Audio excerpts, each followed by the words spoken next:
Hi friends, welcome back to Nijinas Kitchen. എല്ലാവർക്കും വിനായക ചതുർത്ഥി ദിനാശംസകൾ. അപ്പോൾ ഇന്ന് നമ്മൾ ഉണ്ടാക്കാൻ പോകുന്നത് നമ്മുടെ ഗണേശന് ഇഷ്ടപ്പെട്ട നൈവേദ്യമായ മോദകത്തിൻ്റെ റെസിപ്പിയാണ്. എല്ലാവരും ഇന്ന ദിവസം വീട്ടിൽ മോദകമൊക്കെ ഉണ്ടാക്കും. എന്നാൽ നമുക്ക് ഇപ്രാവശ്യം ഒരു വെറൈറ്റി ആയിട്ടൊരു ലോക്ക്ഡൗൺ റെസിപ്പി അല്ലെങ്കിൽ ഒരു ബാച്ചിലർ സ്പെഷ്യൽ ഇൻസ്റ്റൻറ്റ് മോദകം എങ്ങനെയാണ് ഉണ്ടാക്കുന്നതെന്ന് നോക്കാം. നമ്മൾ ബിസ്ക്കറ്റ് വെച്ചിട്ടാണ് ഇത് ചെയ്യുന്നത്. അപ്പോൾ ഇതിൻ്റെ ഇൻഗ്രീഡിയൻസ് നമുക്ക് നോക്കാം. ഞാൻ ഇതേപോലുള്ള 2 വലിയ ഓറിയോ ബിസ്ക്കറ്റിൻ്റെ പാക്കറ്റാണ് എടുത്തിട്ടുള്ളത്. പിന്നെ നമുക്ക് ചോക്ലേറ്റ് സിറപ്പ് ആവശ്യമാണ്. അതുകൂടാതെ നമുക്ക് മിൽക്ക് മെയ്ഡും ആവശ്യമാണ്. പിന്നെ 1 കപ്പ് ഡെസിക്കേറ്റഡ് കോക്കനട്ട് കൂടി വേണം. അപ്പോൾ നമുക്ക് പെട്ടെന്ന് തന്നെ ഉണ്ടാക്കാൻ തുടങ്ങാം. ആദ്യം തന്നെ നമുക്കൊരു മിക്സിയുടെ ജാർ എടുക്കാം. അതിലോട്ടേക്ക് നമുക്ക് ഈ ഒരു കവറിൽ മുഴുവനായിട്ടുള്ള ഓരോ ബിസ്ക്കറ്റ് നമുക്ക് പൊട്ടിച്ചിട്ട് കൊടുക്കാം. എന്നിട്ട് നമുക്ക് നല്ലതുപോലെ ഇതൊന്ന് പൊടിച്ചെടുത്തിട്ട് വരാം.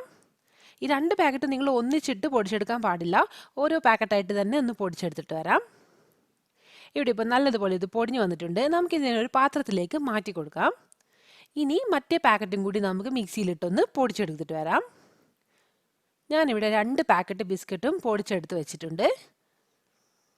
ഇനി നമുക്കിതൊന്ന് കുഴച്ചെടുക്കണം. അതിനായിട്ട് ഞാനിവിടെ ചോക്ലേറ്റ് സിറപ്പാണ് ചേർത്ത് കൊടുക്കുന്നത്. നമുക്കിതൊന്ന് നല്ലതുപോലെ ഒന്ന് കുഴഞ്ഞ് കിട്ടാൻ മാത്രം വണ്ണമുള്ളത്ര ചോക്ലേറ്റ് സിറപ്പ് നിങ്ങൾ ഒഴിച്ചു കൊടുക്കണം. കൃത്യമായ ഒരു അളവൊന്നും എനിക്ക് പറയാൻ പറ്റില്ല, കാരണം നിങ്ങൾ കുഴച്ച് നോക്കുമ്പോൾ നിങ്ങൾക്ക് മനസ്സിലാവും. കുറവാണെന്ന് തോന്നിയാൽ കുറച്ചും കൂടി ഒഴിച്ചു കൊടുക്കാം.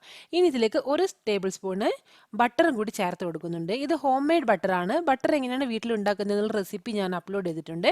ഞാൻ ഇതിൻ്റെ ഡിസ്ക്രിപ്ഷൻ ബോക്സിലും കൂടി കൊടുത്തേക്കാം. ഇത് നമുക്ക് നല്ലതുപോലെ കൈ വെച്ച് എല്ലാം കൂടെ ഒന്ന് കുഴച്ചെടുക്കാം. എല്ലാം കൂടെ ഒന്ന് മിക്സായി വരുന്നതാണ് നല്ലപോലെ കുഴക്കണം. ഇതിൻ്റെ പാകം എന്ന് പറയുന്നത് ഇതേപോലെ ഇത് കുഴച്ചെടുക്കുമ്പോൾ പാത്രത്തിൽ നിന്നും വിട്ട് വരുന്നൊരു കൺസിസ്റ്റൻസിയാണ്. നമുക്കതിനിപ്പോൾ മാറ്റി വെച്ച് കൊടുക്കാം. ഇനി ഒരു പാത്രം എടുത്ത് നമുക്ക് അതിലേക്ക് 1 കപ്പ് ഡെസിക്കേറ്റഡ് കോക്കനട്ട് ചേർത്ത് കൊടുക്കാം. ഇനി നമ്മൾ ഇതിലേക്ക് ചേർക്കാൻ പോകുന്നത് മിൽക്ക് മെയ്ഡാണ്. ഈ തേങ്ങയൊക്കെ ഒന്ന് മുങ്ങി കിട്ടത്തൊക്കെ വണ്ണം നമുക്ക് മിൽക്ക് മെയ്ഡ് ഒഴിച്ചു കൊടുക്കാം. നമ്മൾ ബൗണ്ടി ചോക്ലേറ്റ് ഒക്കെ കഴിക്കില്ലേ, അതിൻ്റെ ഒരു ടേസ്റ്റ് ആയിരിക്കും ഈ ഒരു കൂട്ടിനുണ്ടാവുന്നത്. അപ്പോൾ നമുക്ക് ആവശ്യമായ അത്രയും മിൽക്ക് മെയ്ഡും കൂടി ഒഴിച്ചു കൊടുത്ത് എല്ലാം കൂടെ ഒന്ന് നല്ലപോലെ ഒന്ന് മിക്സാക്കി വെക്കാം. ഇതാണ് നമ്മുടെ മോദകത്തിൻ്റെ ഫില്ലിങ്. അപ്പം നമ്മുടെ മോദകത്തിൻ്റെ ഫില്ലിങ്ങും ഇവിടെ റെഡിയായി വന്നിട്ടുണ്ട്. നമുക്കിതിനെ ഒന്ന് മാറ്റി വെച്ച് കൊടുക്കാം. ഇനി നമ്മൾ കയ്യിലേക്ക് ഒരു അല്പം നെയ്യ് തടവി കൊടുത്ത ശേഷം ഒരു ചെറിയ ഉരുളകളായിട്ട് നമ്മൾ ഈ ബിസ്ക്കറ്റും ബട്ടറും ചോക്ലേറ്റ് സിറപ്പൊക്കെ ആക്കി കുഴച്ച് വെച്ചിട്ടുള്ള ഈ മിക്സ്ചർ എടുത്ത് കൊടുക്കാം.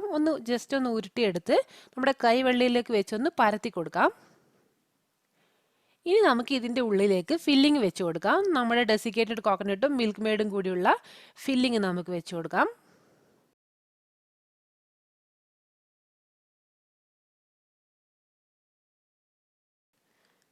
എന്നിട്ട് നമുക്കിതൊന്ന് കൈ കൊണ്ട് നല്ലൊരു ഷേപ്പ് ആക്കിയിട്ട് നമുക്ക് മോദകത്തിൻ്റെ ഒരു ഷേപ്പിലേക്ക് നമുക്കിതൊന്ന് തയ്യാറാക്കിയെടുക്കാം. നിങ്ങളുടെ കയ്യിൽ മോദകത്തിൻ്റെ അച്ചൊക്കെ ഉണ്ടെങ്കിൽ നിങ്ങൾക്ക് പെട്ടെന്ന് തന്നെ ഇത് ഉണ്ടാക്കാൻ പറ്റും. ഇവിടെ ഇപ്പോൾ ലോക്ക്ഡൗൺ ഒക്കെ ആയതുകൊണ്ട് തന്നെ പെട്ടെന്ന് അച്ചൊന്നും കിട്ടിയില്ല. അതുകൊണ്ടാണ് ഞാൻ കൈ വെച്ച് തന്നെ ഇതേപോലെ ആക്കി കൊടുക്കുകയാണ്. ഇനി നമുക്കൊരു ഷേപ്പൊക്കെ വരാൻ വേണ്ടിയിട്ട് നമുക്ക് ടൂത്ത് പിക്കൊക്കെ എടുത്ത് ഒന്ന് സൈഡ് വെച്ച് ഒന്ന് വരഞ്ഞു കൊടുത്താൽ മതി. അപ്പോൾ ഒരു ഷേപ്പൊക്കെ കിട്ടും. ടൂത്ത് പിക്ക് എടുത്ത് ഇതേപോലെ ഒന്ന് പ്രസ് ചെയ്ത് കൊടുത്താൽ ഒരു ഷേപ്പൊക്കെ ഒന്ന് മാറിക്കിട്ടും. ഇതേപോലെ തന്നെ നമുക്ക് എല്ലാ മോദകവും റെഡിയാക്കിയെടുക്കാം. പെട്ടെന്ന് തന്നെ നമുക്ക് ഉണ്ടാക്കിയെടുക്കാൻ പറ്റുന്ന ഒരു മോദകമാണിത്. നമ്മൾ ബാച്ചിലേഴ്സിനൊക്കെ ഇത് ചെയ്തെടുക്കാം. അതുമാത്രമല്ല, നിങ്ങളുടെ വീട്ടിൽ ഇപ്പോൾ പെട്ടെന്നൊരു ഗസ്റ്റൊക്കെ വന്നു കഴിഞ്ഞാൽ നിങ്ങൾക്ക് ഇതിൻ്റെ ഷേപ്പ് മാറ്റി ചെറിയ ബോൾസ് ആക്കിയിട്ടും പെട്ടെന്ന് തന്നെ ബിസ്ക്കറ്റൊക്കെ ഉണ്ടെങ്കിൽ ഉണ്ടാക്കി കൊടുക്കാവുന്നതാണ്. അപ്പോൾ നമ്മൾ ഒരു മോദകം ഇവിടെ റെഡി ആയിട്ടുണ്ട്. ഇനി ഇതേപോലെ നമുക്ക് ബാക്കിയുള്ള മോദകം കൂടി റെഡിയാക്കി എടുത്തിട്ട് വരാം. അപ്പോൾ നമ്മുടെ എല്ലാ മോദകവും ഇവിടെ റെഡിയായി വന്നിട്ടുണ്ട്. സൂപ്പർ ടേസ്റ്റിയാണിത്. എത്രയും പെട്ടെന്ന് നമുക്ക് ഉണ്ടാക്കാനും പറ്റും. അപ്പോൾ നിങ്ങളെല്ലാവരും ഇന്നിത് വീട്ടിൽ ട്രൈ ചെയ്ത് നോക്കണം. നിങ്ങളുടെ കുട്ടികൾക്കൊക്കെ വളരെ ഇഷ്ടപ്പെടും ഇത്. അപ്പോൾ ഈ വീഡിയോ നിങ്ങൾക്ക് ഇഷ്ടമായിട്ടുണ്ടെങ്കിൽ ലൈക്ക് ചെയ്യുക, ഷെയർ ചെയ്യുക, സബ്സ്ക്രൈബ് ചെയ്യാത്തവരുണ്ടെങ്കിൽ സബ്സ്ക്രൈബ് ചെയ്യുക. പിന്നെ നിങ്ങളുടെ അഭിപ്രായങ്ങളും നിർദ്ദേശങ്ങളും എനിക്ക് കമൻറ്റ് ബോക്സ് വഴി അറിയിക്കുകയും ചെയ്യുക.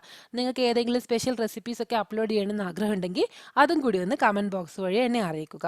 അപ്പോൾ thank you for watching this video. നമുക്ക് വീണ്ടും കാണാം പുതിയൊരു വിഭവമായിട്ട്.